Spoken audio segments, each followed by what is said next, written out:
selamat datang ke Dapur Mary.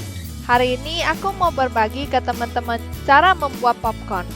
Popcorn sangat cocok untuk dimakan saat nonton movie atau lagi iseng di rumah. Tanpa basa-basi, yuk mari kita mulai. Pertama-tama, kita mau buat popcornnya dulu. Masukin minyak sayur ke dalam panci yang sudah panas. Kemudian masukin popcorn kernelnya ke dalam. Aduk sebentar hingga semua kernelnya dilapisi dengan minyak makan. Kemudian tutup pancinya dan tunggu sampai semua kernelnya sudah pop. Minyak makan di dalam panci membantu menjaga bagian luar kernelnya supaya tidak hangus. Sebenarnya membuat popcorn itu cuma memerlukan kernel popcorn, panci anti lengket, dan juga tutupnya. Setelah semua kernelnya sudah pop, aku bagi menjadi 2 mangkok. Soalnya aku mau membuat salted popcorn dan juga karamel popcorn. Kemudian sisihkan dahulu. Oh ya teman-teman, kalau teman-teman suka dengan video aku ini, teman-teman jangan lupa pencet tombol subscribe, like, dan pencet tombol bell supaya teman-teman tidak kelewatan semua video baru aku. Sekarang aku mau membuat karamel sauce untuk popcornnya dulu. Pertama-tama, masukin mentega ke dalam panci. Kemudian masukin juga gula pasir ke dalamnya. Aduk terus hingga semua campuran gulanya melarut. Setelah gulanya sudah melarut, masukin baking soda dan aduk hingga tercampur rata. Baking soda akan bereaksi dengan asid yang ada di dalam gula, sehingga menghasilkan gelembung udara kecil karbon dioksida.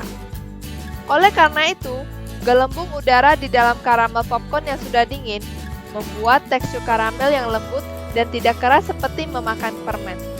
Setelah sudah menjadi karamel, masukin popcorn yang sudah kita buat tadi ke dalam panci.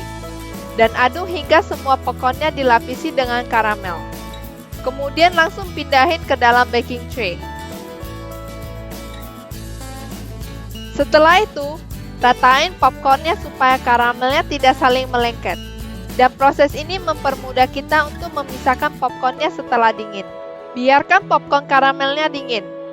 Sementara itu, mari kita buat rasa salted popcorn. Masukin mentega cair ke dalam mangkok popcorn tadi. Aku lebih suka taruh di sampingnya saja, supaya popcornnya tidak cepat lembek. Kemudian masukin garam secukupnya.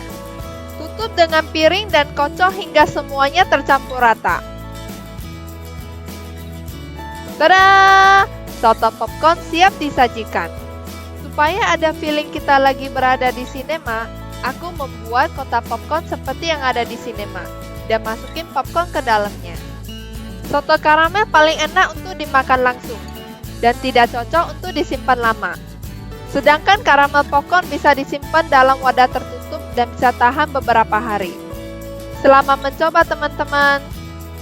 Teman-teman bisa komen di bawah jika teman-teman itu penggemar karamel popcorn, salted popcorn, atau seperti aku, lebih suka mix karamel popcorn dan salted popcorn. Aku berharap teman-teman suka dengan video aku ini. Teman-teman bisa komen di bawah resep apa lagi yang teman-teman pengen aku buat di next video. Thank you for watching. Bye guys.